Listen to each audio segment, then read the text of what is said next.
Pernah nggak sih lo ngerasa kepala tuh penuh banget, overthinking nggak jelas, terus mood rasanya ambiar gitu aja? Tenang lo beneran nggak sendirian.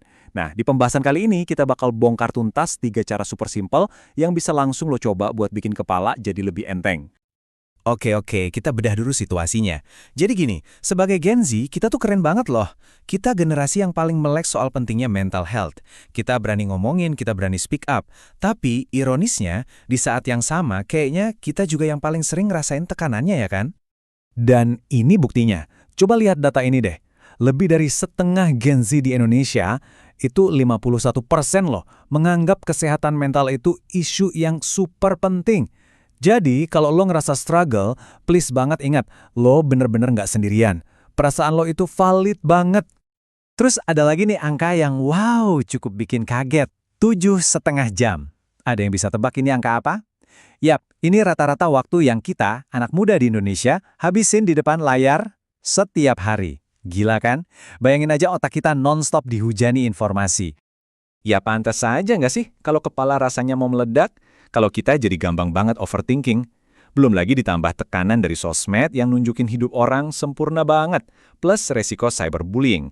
Duh, jadi wajar banget kalau kita kadang ngerasa kewalahan. Tapi tenang, ada kabar baiknya. Buat ngerasa lebih baik, lo nggak perlu kok langsung jungkir balik ngubah hidup 180 derajat. Justru, rahasianya itu ada di hal-hal kecil yang simpel. Kita sebut aja micro habits.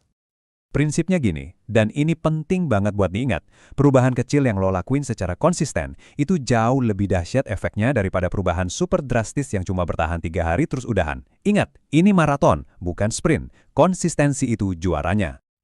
Oke, cukup teorinya. Sekarang kita masuk ke bagian dagingnya. Gue udah siapin 3 jurus jitu yang praktis, gampang, dan bisa langsung lo coba. Literally, hari ini juga. Siap? Jurus nomor 1, latihan bersyukur. Atau gratitude practice. Jangan skeptis dulu. Ini bukan cuma omongan motivator doang loh, ada sainsnya. Ternyata saat kita fokus sama hal yang kita syukuri, otak kita tuh kayak dihack buat jadi lebih positif. Ini bisa nurunin aktivitas di bagian otak yang hobi banget bikin kita overthinking. Dan ini nggak perlu ribet sama sekali. Nggak usah mikir yang berat-berat. Cukup perhatiin hal-hal kecil di sekitar lo. Misalnya, ya kayak gini, sesimpel ngerasain hangatnya matahari pagi pas buka jendela. Udah, itu aja cukup. Atau mungkin kayak gini nih, hal yang berhubungan sama orang lain. Punya temen yang beneran mau dengerin curhatan kita tanpa ngejudge, itu kan mahal banget harganya. Intinya, coba diperhatiin kemewahan-kemewahan kecil yang sering kita lupain. Lanjut ke jurus kedua. Ini juga super ampuh. Breathwork atau latihan pernapasan. Gini deh, coba bayangin napas lo itu kayak remote control buat sistem saraf lo. Pas lagi cemas atau panik, napas adalah tombol reset tercepat yang lo punya. Biar kebayang, begini cara kerjanya. Waktu kita panik, otak kita otomatis masuk ke mode lawan atau lari. Napas jadi pendek, jantung deg-degan. Nah, dengan sengaja ngatur napas jadi pelan dan dalam, kita tuh kayak ngasih sinyal ke otak, aman kok, santai aja. Dan otak pun nurut, pindah ke mode istirahat dan cerna. Keren kan? Salah satu teknik yang paling gampang dan populer itu namanya box breathing. Simple banget, ikutin gue ya. Pertama, tarik napas, hitung sampai 4, terus tahan napasnya, hitung lagi sampai 4, lalu buang napas pelan-pelan, hitung sampai 4, terakhir tahan lagi sebelum narik napas, 4 detik juga. Ulangi aja 5-10 kali. Ini bisa lo lakuin di mana aja, kapan aja. Oke, jurus pamungkas, jurus ketiga. Ini adalah kombinasi maut anti-stres, koneksi, dan gerakan. Maksudnya, ngobrol yang berkualitas sama orang lain plus gerakin badan lo dikit. Percaya deh, 2 hal ini kayak obat mujarab alami buat ngebus hormon bahagia di otak. Dan ini, jujur, ironi terbesar generasi kita kan. Di atas kertas, kita tuh hyper-connected, temen online ribuan, tapi kok sering banget ngerasa lonely secara emosional?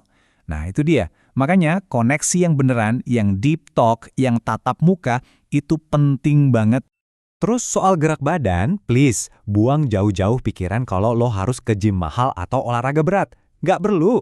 Coba deh, jalan santai sore-sore sambil dengerin podcast. Atau joget-joget sendiri di kamar pakai lagu TikTok yang lagi viral. Atau stretching 10 menit aja pas bangun tidur.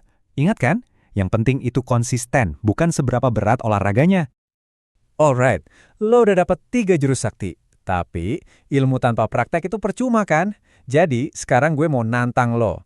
Tenang, tantangannya seru dan gampang kok. Gini caranya. Pertama, pilih satu aja dari 3 jurus yang tadi kita bahas.